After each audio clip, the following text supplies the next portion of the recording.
Here's a look at these tab dividers right here. They have really, really nice colors. There's like a blue, a green, another shade of blue, the shade of purple, and then that shade of pink right there. And they come with these labels. This is how they come packaged, each one in its own plastic sleeve, each pack of dividers. And these are the different labels that you can add to right here. Just stick them on right there. And because of the material, it's easy to peel the stickers off when you need to.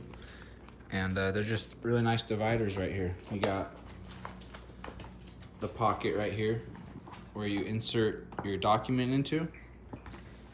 And that's really all there is to it.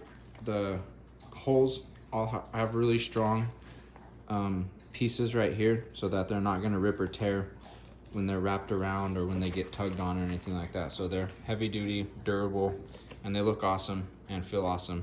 The only thing is they're a little bit thick, so if you are gonna use a lot of them or if you have a lot of pages, you know, the thickness is just something to consider. Not that it's a make it or break it is what I'm trying to say. But maybe you're going for thinner, maybe you're going for thicker, maybe it doesn't matter. But awesome dividers, think you'll be real happy with them.